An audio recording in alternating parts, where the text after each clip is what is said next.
Ladies and gentlemen, we'd like to get started again. All of our candidates are here except for Ms. Wilson, and she's participating in another fair event right at the moment, but she will zoom in here as soon as she's finished with that event. So I'd like to once again welcome you. I'm Sherry George, the president of the League of Women Voters of the Tanana Valley, and we would like to thank all of you for attending today, as well as our candidates.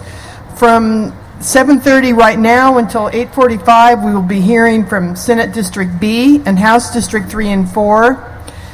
And each of our legislators make decisions that affect us, so we hope you'll listen as long as you can, and then contact your candidates for more information after the forum or at other times through their offices. Today's questions have been developed by a committee of the League of Women Voters. We won't be taking questions from the audience, but most of the candidates will be available later if you have a special question you'd like to address to them particularly. There's a table in the back with League information as well as any information that the candidates may have wished to share with you. They're separate tables since League does not support any particular candidate. Our moderators are Meg Nordale and Matthew Putnam, sitting down here at the front table. They will ask each candidate the same question, rotating which candidates answer the question first, and the time allotted for the response will be announced. Mary Lee Guthrie is our timer. She'll hold up a yellow card when the candidates have 15 seconds left, a red stop sign up when the time is up, followed by a bell, which none of them want to hear. Questions will be repeated if necessary. Again, this is a forum, not a rally, so we'd ask you to hold applause till the end of our questioning time. And we're also asking the candidates not to spend limited time thanking the League for setting up such forums, but rather spend their time on speaking to you about their positions. So I'd like to start with a round of applause for them not only running for office, but for coming here and being willing to answer the questions of the League. So thank you very much.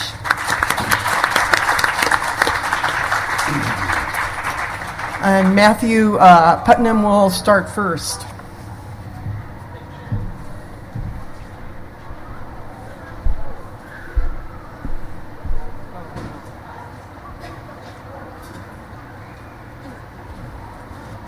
Oh, that's an easy question.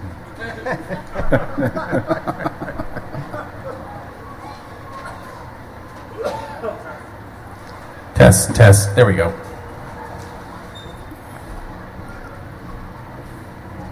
Question one is a 1-minute question. I'd like to remind all of you that when it's your turn to answer, please pull the microphone up to your face so that the audience can hear you.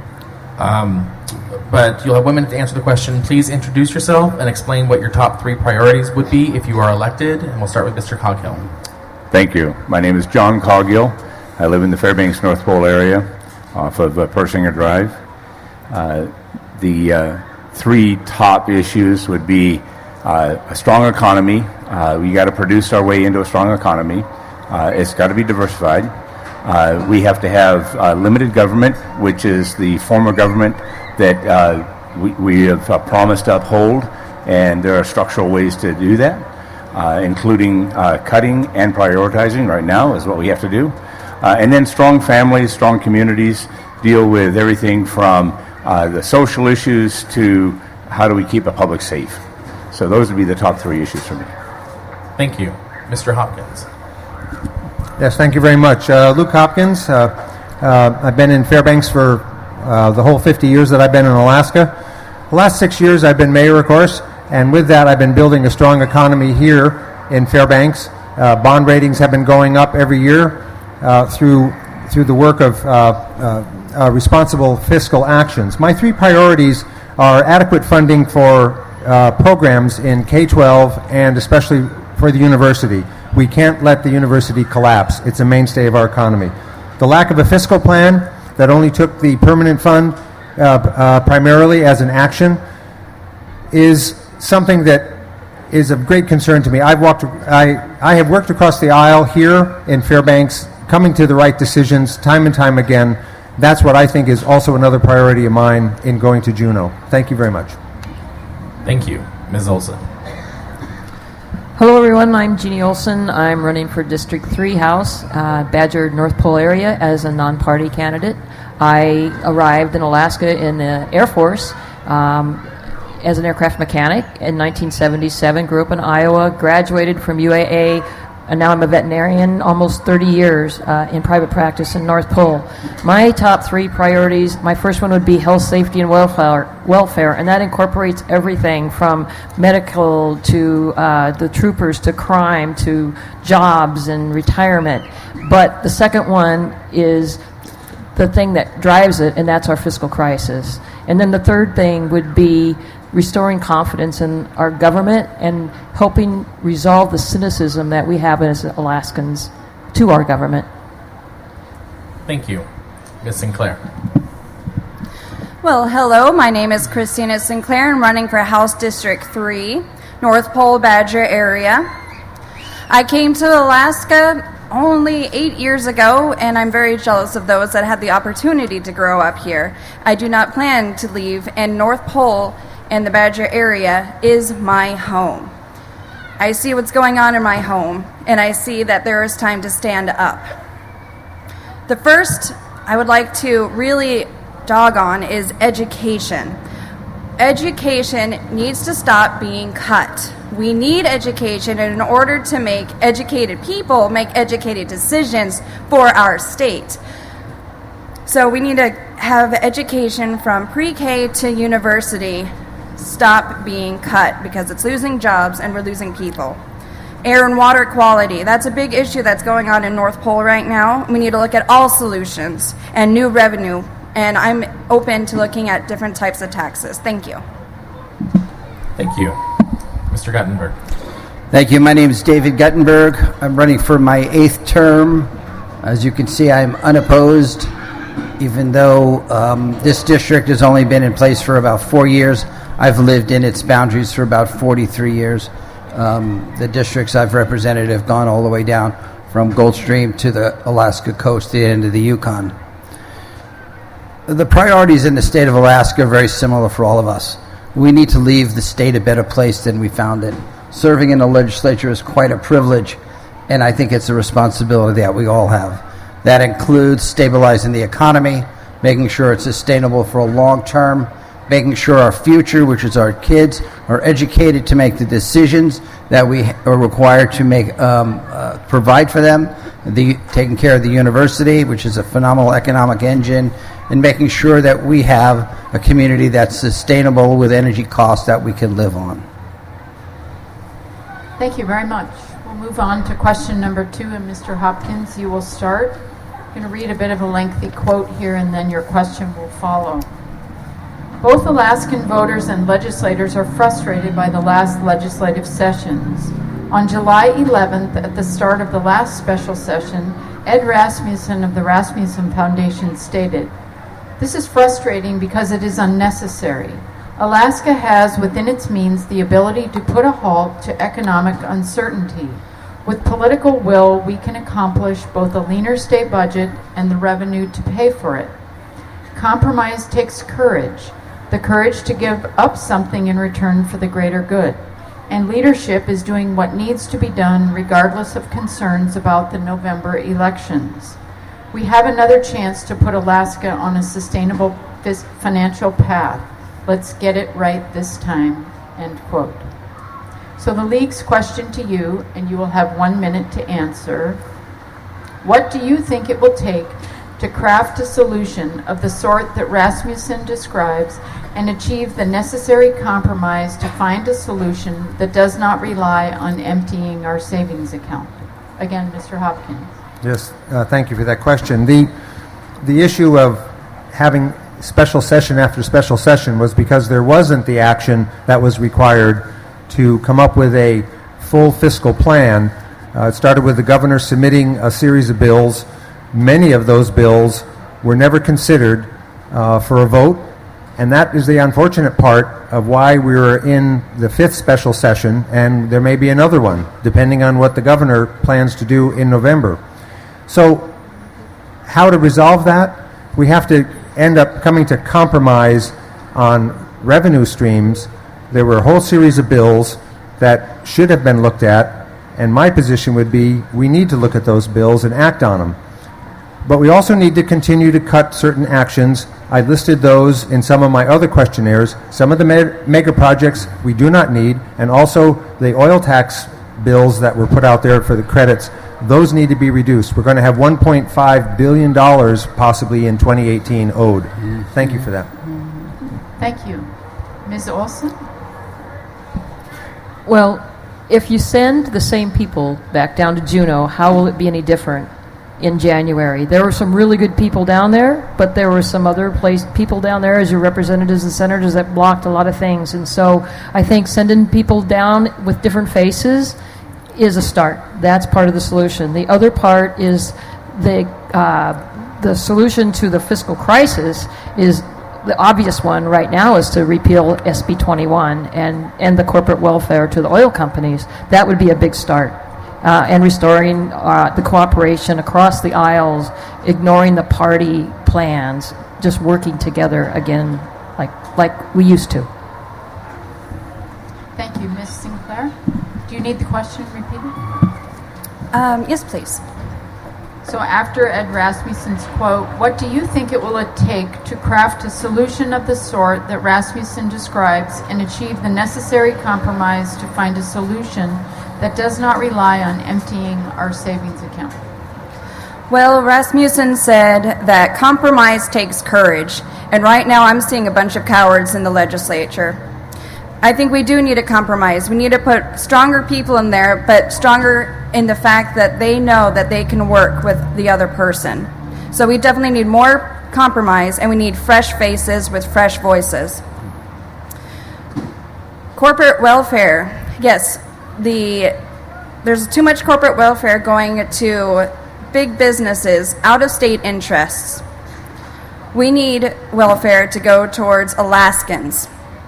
Too much is being focused on what's going on outside of the state and how people from outside the state can make the most money off of us.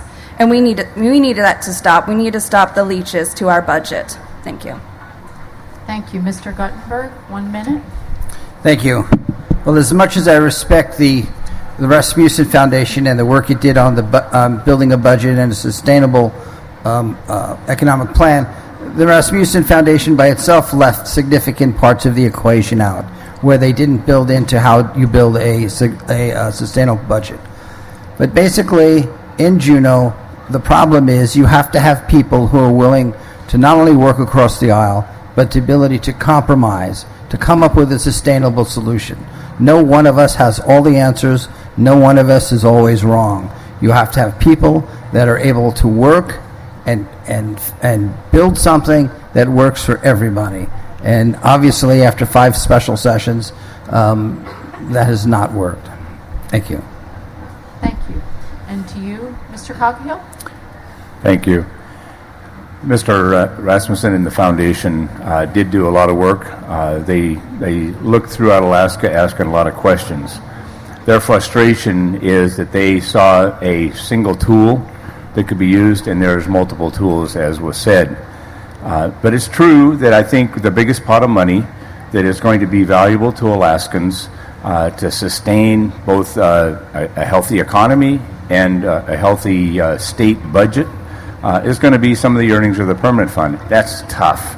And those are the hard decisions that were formulated in the Senate that I thought were moving forward. Among those other things, though, were structural changes to the way we did revenue sharing, our Medicaid reform issues, our reform issues on judicial issues, all have to be a part of it. So you look for new ways to economy, but you also use to what you got. Thank you. We'll move on to question 3. You'll have 30 seconds to respond, and we'll start with Ms. Olson. Alaskans value the permanent fund dividend program. What action would you support to ensure future permanent fund dividends? How many seconds? 30. Okay. Well, there's no free lunch, and if we do nothing and we continue to take the permanent fund, it's not going to be there very long anyway. So $1,000 for us right now is guaranteed. That's not so bad. I agree, Jay Hammond did not envision this to happen, but if we, right now, that $700 million that they're going to be able to use is going to be given to the oil companies, our money. So restructuring, if we have to do it, we should have a sunset clause on that. This will hugely affect the Bush and the nonprofits with the pick, click, and give. Thank you. Ms. Sinclair. Well, the PFDs could use some restructuring in order to make sure that we keep it for the future. The PFD is meant for our future. The PFD is also meant for Alaskans. And with the PFD going back into the state, I could see that benefiting Alaskans everywhere. However, it should not go back to the oil companies. They don't deserve it.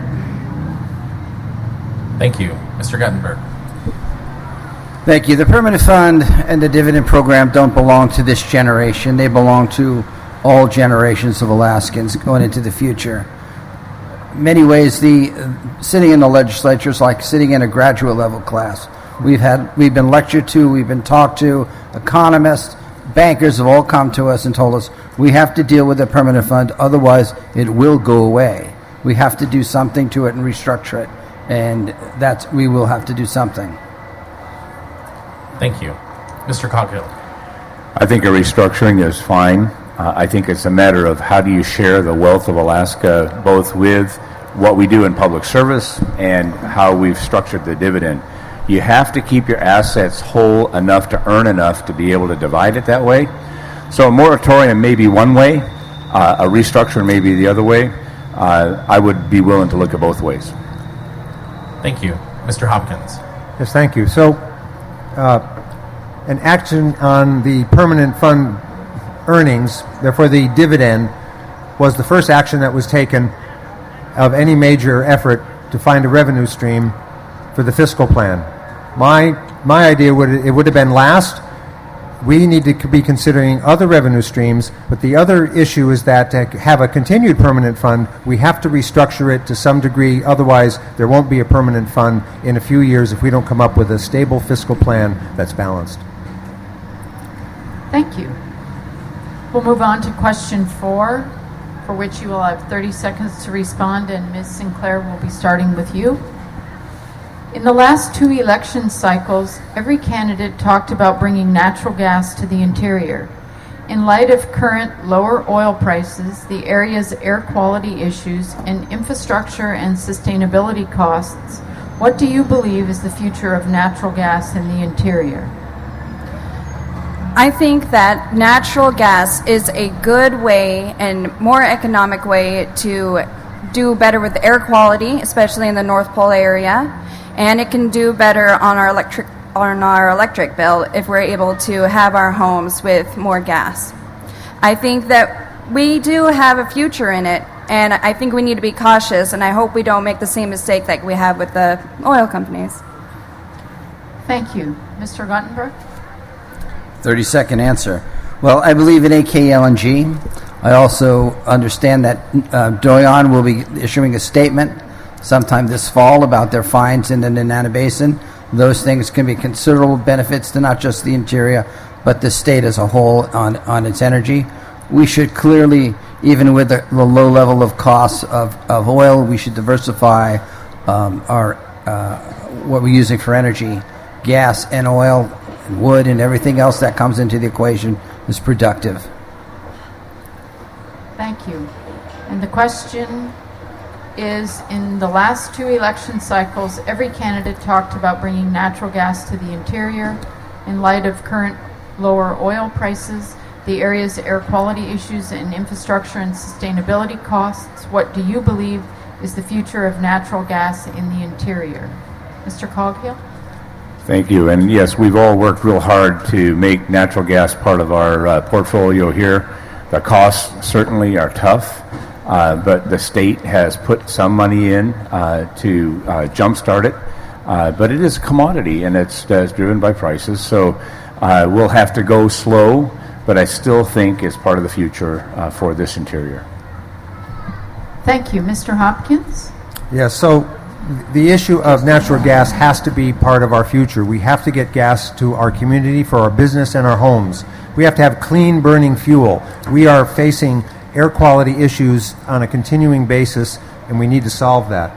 But the issue of gas coming from Cook Inlet at a certain price, hopefully Doyon will find gas and be able to put that in the mix, because we need a lot of gas to serve our community. We have a gas utility that's been started, and that's what's going to be the vehicle to produce gas to your home. Ms. Olson?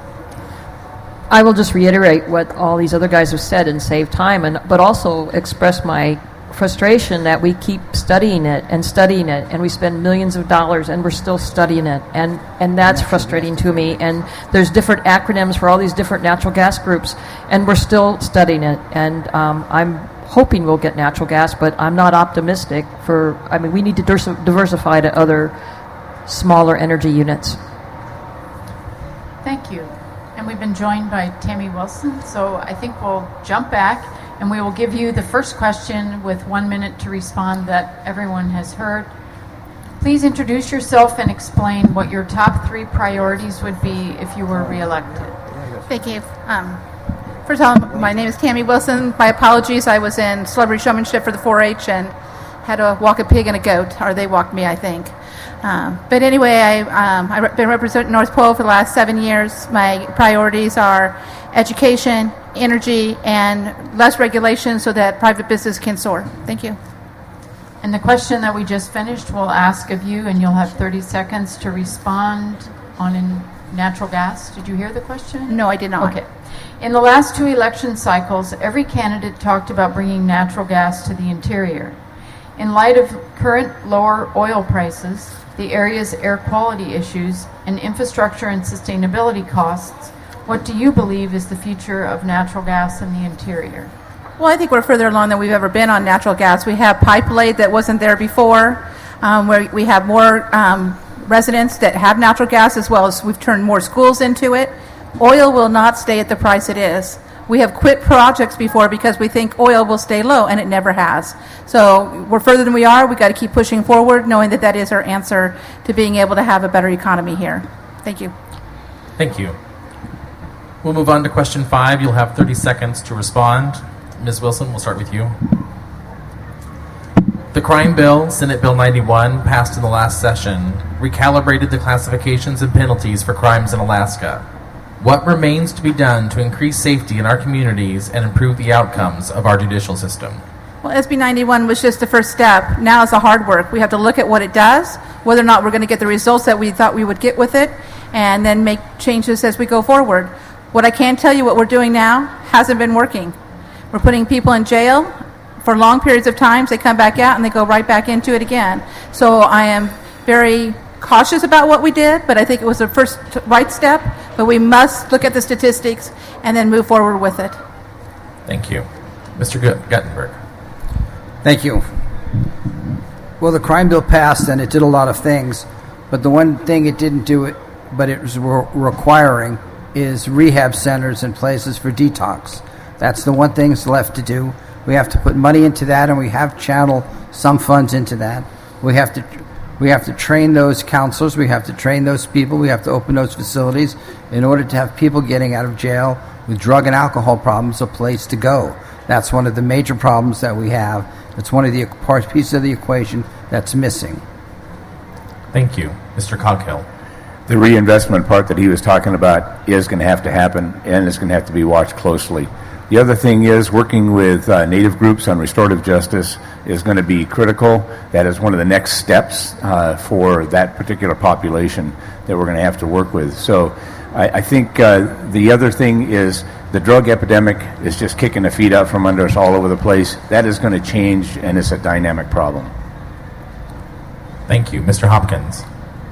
I was very glad that SB 91 did get passed, so that it's a start. It took a long time to get here, and that's what happens, I guess, in legislators' venues. But with that, there is a need that has to be addressed for therapy and increase of beds, longer programs, to also prevent the recidivism that this whole bill set out to restructure to lower the cost of the prison systems, and that money can be used towards those programs. Thank you. Thank you. Ms. Olson. I applaud Senator Coghill for really working hard on that bill and getting that through. I do agree it's a start, but one of the things that we should look at is why is there crime to begin with? And it has to do with the kids that have no hope, and they turn to drugs and they turn to crime. So we need to focus more on the family and the units, and if we can prevent it, we can do a lot more. Also, I think we should put some of those programs right into the prisons rather than wait till they get out. And perhaps that already exists, but we need to really focus on it a lot more. I'm a real fan of preventative medicine and preventative anything. So we just need to prevent more crime. Thank you. Ms. Sinclair. Well, I kind of agree with everyone up here that says SB 91 is a good start. We do need to do more. There are high statistics of those that have mental illnesses in the prison system all across America, especially in Alaska. We need to focus on more mental illness facilities and the ability of the access to them. We shouldn't make it go too late before they're able to get help. Thank you very much. We're going to move on to question number 6, to which you will have 1 minute to respond. All of you will have a little prop in front of you. So this question will utilize those sticky notes on the tables in front of you. In spite of cuts to our state budget, Alaska is spending our savings to balance the budget. Fiscal analysts agree that budget cuts alone will not address the lack of revenue and that there is no single answer to Alaska's fiscal crisis. Last year, the League of Women Voters asked visitors to our fair booth which of several revenue options they wanted policymakers to consider. Those options were, in no particular order, a state income tax, state sales tax, restructuring of the permanent fund, restructuring of oil tax credit system, a state school tax, an increase in gas tax, or any other suggestion. So you have those in front of you, and we are going to give you 30 seconds of quiet time to answer this question. Which combination of approaches or which revenue package do you believe will garner bipartisan support in this next session? Please explain how you made your selection or selections. So I'll read those to the audience again as you have the 30 seconds to develop your answer. Last year, the League asked visitors to our fair booth which of several revenue options they wanted policymakers to consider. Those options were a state income tax, state sales tax, restructuring of the permanent fund, restructuring of the oil tax credit system, a state school tax, an increase in gas tax, or any other revenue source. We are going to start this question with you, Representative Guttenberg. Which combination of approaches or which revenue package do you believe will garner bipartisan support in the next session? And please explain how you made your selection. And you have 1 minute to answer the question. Thank you. Well, the first thing you have to do is you have to stop the hemorrhaging. We have to restructure or put down or put away the oil tax credits. That is the bleeding. The budget is bleeding, $750 million a year. You cannot do any of the other things until you stop the bleeding. That has to go first. Then it has to be a combination of permanent fund, which puts all the burden on certain individuals, and that has to be balanced with an income tax, because the sales tax is inefficient and doesn't do the job anywhere near as well as an income tax. Because the only thing an income tax does on top of the permanent fund is it balances the fiscal responsibility on the backs of Alaskans.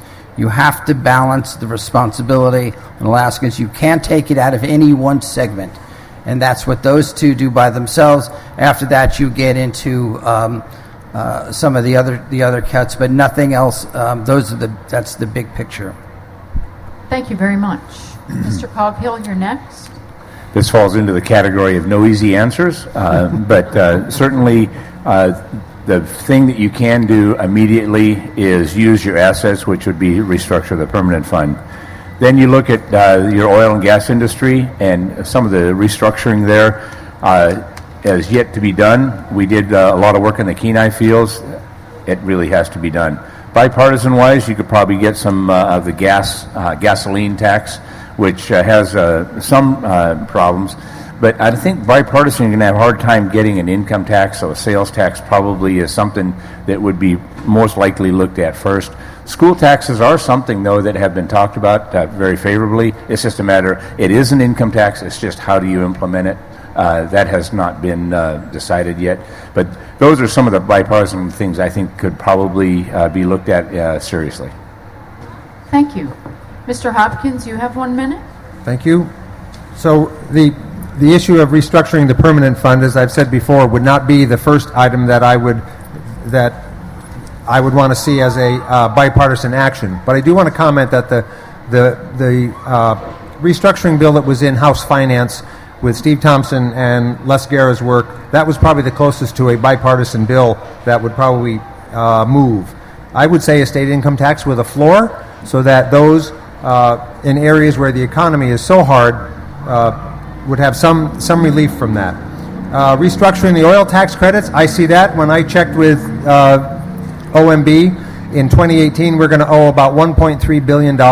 Where is that going to come from? We don't have those revenues. That school tax is something that could be considered, but of course increasing our fuel tax is something that I'm almost embarrassed to see the level that we have. There are complications to it, but like someone said earlier, when the price of gas goes up, everybody keeps paying it. So that's my plan. Thank you. Ms. Olson? Well, it's obviously restructuring the oil tax credits, but that, even if we do that next session, it's going to take a couple of years for that to take effect, but yet the bills still continue. So temporarily restructuring the permanent fund might be the solution to that. State school tax, I would support that, and I think there's a lot of support for education. There's others. Others are things like helping to enhance our economic base. Small-scale farming, Arctic research up here is just waiting to happen. Also, perhaps tap into all those massive amounts of dollars that come in for the tourists. Initiate a wildlife stamp, $20 an annual wildlife stamp, and the tourists get something, they get a stamp, and we can get some more revenue from that. I think that would be another option. We need to just diversify more. Thank you. Ms. Sinclair, your list? Well, my experience in the tourism industry has shown me that tourists will spend the money here. So why not tax them? So we can increase things such as bed taxes. And that kind of also goes into the state sales tax. They come in with their money from out of state and spend it within our economy. Let's keep that up. We also have the restructuring of the oil and tax system. With gas prices the way they are right now, sooner or later, Alaskans will be having to write the checks over to the big companies. That's not right. And as I told in the beginning, education is one of my top priorities, and I think across the board, most people would agree that education is important. So a state school tax, I think, would be easily passed within a partisan group. Thank you. And finally to you, Ms. Wilson, what combination of approaches do you believe would garner bipartisan support? Thank you very much. I guess the first thing I want to say is I think we have more of a spending problem than a revenue problem. So we need to restructure government to start with.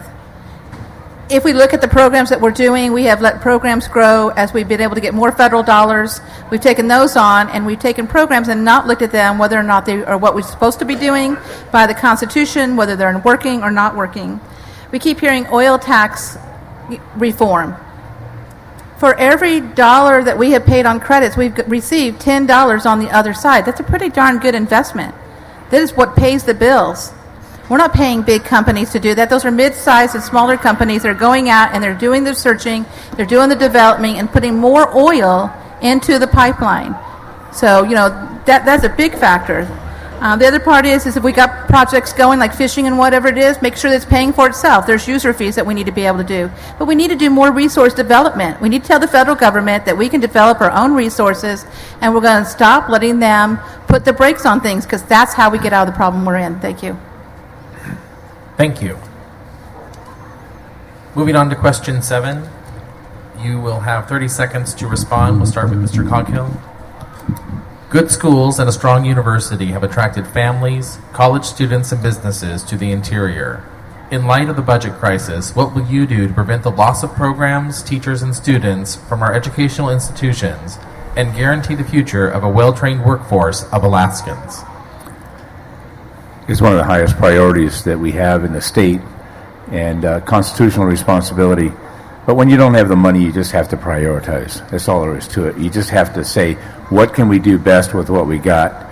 The outcomes are not that good in our K-12. The issues going on in the university are good. Probably one of the things that I would try to do to help is probably get back into a bigger land grant situation. We've tried it at court a couple of times. I just think there are probably ways we can get there. That would be the thing that I'd start with. Thank you. Mr. Hopkins. So our university system needs to be the economic engine in our community and in the state. Slowing down on the implementation of strategic pathways that President Johnson has is probably one of the brakes that should be applied for a short time. Increasing some of the funding, it needs to have an ability to have more faculty in research areas. That's where so much of the growth in our community at our university is. And that will bring in more opportunities for our grad students and undergraduate students. Thank you. Ms. Olson. Well, if you think education is expensive, try ignorance. I believe that there are some priorities. We should have forward spending so that the schools can plan ahead, at least a year ahead. And also we should be asking the teachers. We should ask the people in the trenches what's going on, and we should get the politics out of education. Thank you. Ms. Sinclair. I have studied at the University of Alaska Fairbanks. I've studied psychology, social services, early childhood education, and I can tell you that we need the university system to be strong. Not only does the university system give us more educated workers, but it also gives us research and development to find more ways to find more money for our state. And I think if we put a little bit of investment more into the education system, we're going to get a lot bigger of a return in the future. Thank you. Ms. Wilson? President Johnson, I am very impressed with, his strategic pathways, making it one university. When you have 3 separate universities, you have a lot of extra positions that are going into those positions and not into the students that are there. The university can't be expected to be everything to everyone. They need to see what they do well, make sure they're doing those things so that if you want to be a doctor, you know where you want to go. If you want to be in engineering, you know where you want to go, nursing. But we can't keep it at all the campuses. Let's find where it does the best job so we can have the best graduates. Thank you. Mr. Guttenberg. Thank you. The world today puts us in a unique place. The Arctic is the place where the most change, most economic activity, and the most research is going to be done. Right now, we have the #1 Arctic university in the world. The way the budget is going for the university, we're throwing opportunity away. We are literally wasting our most important resource, ourselves. Thank you. We'll move on to question 8. You'll also have 30 seconds to respond to this question. On May 6th of this year, Bloomberg Businessweek stated, "The party is over in Alaska." In a presentation for Alaska's Future, a coalition of over 150 Alaskan businesses and organizations, Ron Duncan of GCI, the largest non-oil private investor in the state, who had planned to spend $200 million in Alaska this year, said, quote, "If in July of this year the legislature is out of session, we still have a huge budget deficit, no action has been taken to solve that problem, it would be irresponsible to take that money and invest it in a state that was facing economic catastrophe." End quote. The league's question is, and you have 30 seconds to answer, if elected, what will you do in the next session to reverse this trend and build businesses' confidence in Alaska? We'll start with Mr. Hopkins. Thank you. So what we need to do is we need to invest in our state. The legislature needs to invest in our state. We have an issue of stabilizing our economy, coming up with a stable fiscal plan where we are able to show businesses that we mean that we're ready to stabilize our state. The issue that I've seen, when the bond issue starts dropping, There's a time for action, not inaction. We can't continue watching our state bond rating go down. That shows that we don't have a concern when we need to build the infrastructure that businesses need to come into our state. Thank you. Ms. Olson? What we need to do is cooperate and show that we can work together down in Juneau. This is a little bit like a CEO and a board of directors bickering, and the market uncertainty for that, of course, no one is going to invest in that. So we need to just work together and build the confidence so the businesses feel comfortable staying here. Thank you. Ms. Sinclair? This kind of reminds me of another question that was already asked about how we need new people in the legislature in order to make sure that we can elect people that can compromise, that can talk to other people. Reaching across the aisle is most important. I know that we may not agree with everything, and that's even within our own political parties, but we can still reach across and find common grounds and understand what we need to do to advance Alaska. Thank you. Ms. Wilson? Well, first of all, we did a lot of things in the legislature, so I really take it personally when you make it sound like there was no action, because that's just not correct. We did Medicaid reform. That was huge. The savings that we will see in that are things that we'll see not just next year, but year after year. What Senator Coghill did with the criminal reform, again, there are millions of dollars. It's not just even about the savings. It's about getting people out of jail, getting them the help that they need back into the jobs that we need. Resource development. We need to be business friendly. We're at the bottom because we have so much regulation here and high costs. So those are the changes we need to make. Thank you. Mr. Guttenberg? Well, I'm going to give you a little insider thing that's not really funny, but Bloomberg and Mr. Duncan and the fact that the loss of the state economy to high interest rates on our money was barely given any consideration. Leadership in the legislature poo-pooed it and set it aside because they didn't think it was part of their agenda. And watching that conversation about what interest rates were going to do to the state of Alaska and what they actually cared about was minimal at best. So those things were not really on the agenda. Thank you. Mr. Coghill? They were on the agenda in the Senate. We agreed with the governor on restructuring and stabilizing what we could use our assets so that they didn't deplete, so we could use the earnings of those, share them with the people of Alaska, both in the government and in the dividend. That was the first thing. Bloomberg watches cash flow, and we were trying to manage that cash wisely. So that has to come back around at us. Thank you very much. We're now on to question 9, which will be our final question this evening. Each one of you will have 1 minute and 30 seconds to deliver your response. And we will be starting with Ms. Olson. Each of you will now have 1 1/2 minutes to comment further on any of the topics previously discussed or to bring up any other priority or issue you would like.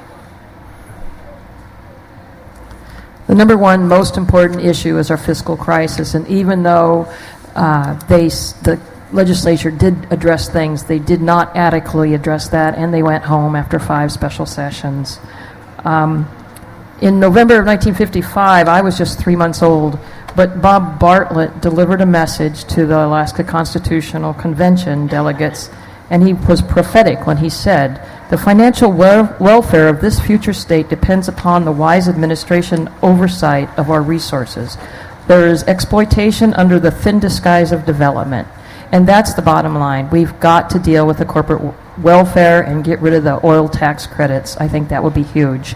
The other thing, I'd like to close with a statement from John F. Kennedy, who said, "Let us not despair but act. Let us not seek the Republican or the Democratic answer, but the right answer. Let us not seek to fix the blame for the past. Let us accept our own responsibility for the future." Thank you. Thank you. Ms. Sinclair, you now have 1 1/2 minutes.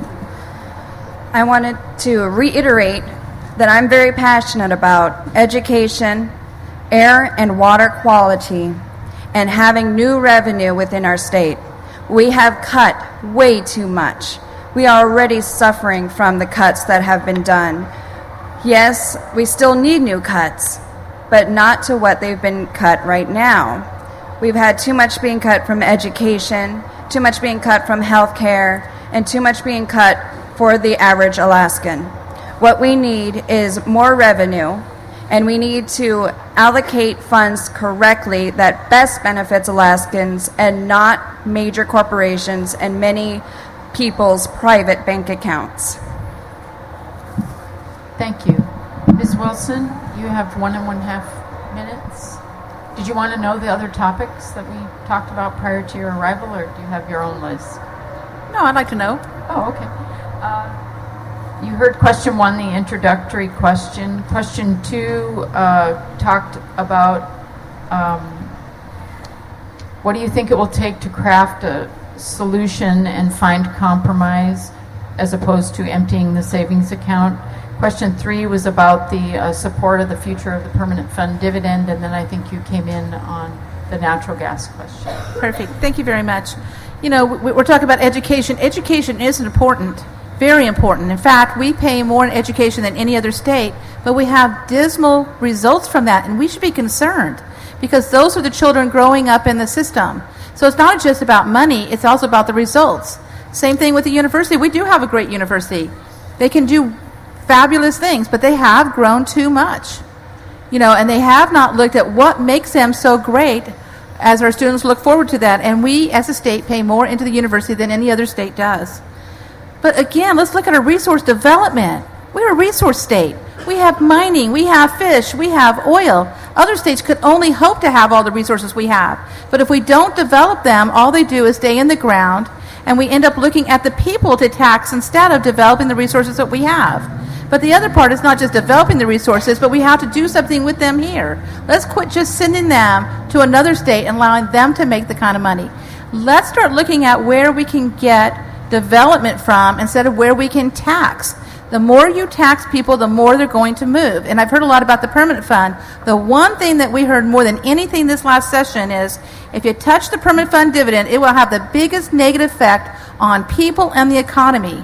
What is going to happen to those people who counted on that dividend coming in to be able to buy heating oil this year, prescription, our seniors, is going to have a devastating effect, yet that seems to be a big answer up here, and that should be a huge concern. Thank you. Mr. Guttenberg, your 1 minute, 30 seconds. Thank you.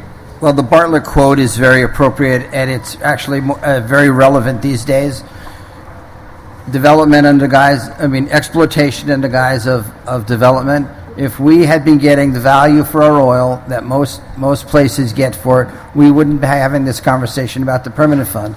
The state would have enough money in the bank to be fiscally sustainable all by itself, because even Hammond talked about converting oil into cash for sustainable level of economic activity for the state. We need to look at that in the past and take the lesson into the future. The university is a key part of the process to get us out of this. What it brings to us, what it brings to our students and our children and the industry is so important, and we're leaving it behind. The economic growth of this state, the economic health of this state is the largest single most important thing we could be doing. We need to be dreaming big. Instead of just talking about cutting everything, we need to decide what it is. Nobody knows what the right level of government is. People talk about a sustainable level. That's just an economist picking a number out of the air and trying to come up with a level to do things. But the state needs to look big, needs to dream big. People want to come to Alaska. It's still the dream in everybody's eyes, and we need to not kill that dream for why we brought us here, why we're here, for the future. That's what's important. Thank you very much. Mr. Coghill, 1 minute, 30 seconds. Thank you. You know, oil was a big deal to Alaska. It's been good. I remember the days without it.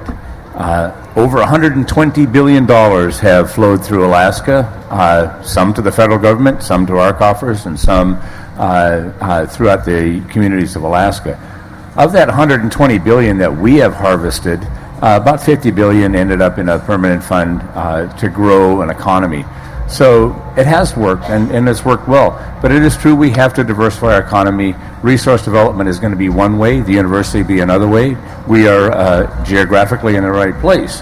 However, in order to diversify our economy, we have to deal with the federal government, who is the next biggest landowner in Alaska. We have to continue to work for access to Alaska, for our right to work in Alaska, and it's just something that we have to work with other states and with our federal delegation on.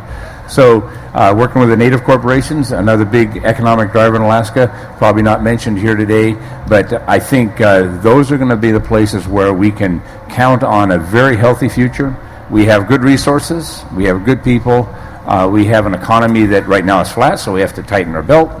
But I'd say let's keep our freedom, let's not give our privacy away. Things like that are going to be an important part of the way we move forward too. So a healthy people, a healthy economy, what we'll work for. Thank you. And Mr. Hopkins, your minute and a half. Thank you. The actions that I've taken here in the Fairbanks North Star Borough to stabilize our economy and to actually have a bright future are ways that we've diversified our programs here, our economy, and those are the tools that I think are needed down in Juneau. We talk about that we need to diversify. It will take spending on some programs to be able to diversify, but we need to be looking at what does business need, what does natural resource development need, and are we taking care of that? So when we look at going down into a legislature that's going to have a whole lot more problems, I believe, than they did this year. We'll see what the governor's budget is. We're going to have to be sitting down, and we're going to have to be able to not only compromise, but we're going to have to be somehow move into a bipartisan action. We can't end up having these rigid sides that say we aren't going to consider these things this year. We're going to have to be considering all of these actions that we talked about up here today, and probably more. Our economy, our state stability is what's critically important if we're going to want the businesses to stay here and more businesses to come. We need to be able to grow our economy, and I'm ready to do that down in Juneau. We just have to be able to sit down. We talk about working across the aisle. It takes a lot of effort to be able to sit down, talk to all sides, and come up with something that will work. And that's what our state needs at this point. We're going to have to figure out a way to ensure that our youth are still moving forward. I think that was my bell. That was your bell. Thank you. That was my bell. A reminder to the audience, especially if you joined us late, we have recorded these forum sessions. The Fairbanks Daily News Miner and CBS 13 have both graciously offered to host the recordings on their websites. There'll be links from the League of Women Voters of Tanana Valley's site, and you should be able to find those hopefully by Sunday. And now I'd like to turn it over to Sherry George for some closing statements. I'd like to thank all of our candidates for showing up here tonight, sitting up here and answering the questions the League prepared, and being available to you all for special questions that you might have after the forum. We'd like also to remind you to vote next Tuesday in the primary, and then on November 8th, of course, is the big general election. Early voting is open at the State Office Building on 7th and Cushman this week, and on Saturday from 10 to 4, Sunday 12 to 4. You can also get absentee ballots at the League of Women Voters booth in the Borealis Building if you're going to be out of town for the general. And with that, I'd just like to start a big round of applause for our candidates, for our moderators, and for you all being such a polite and attentive audience. Thank you.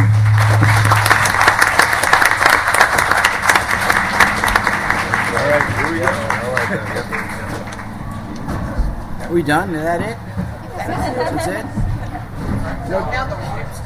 No tough questions? They were pretty tough.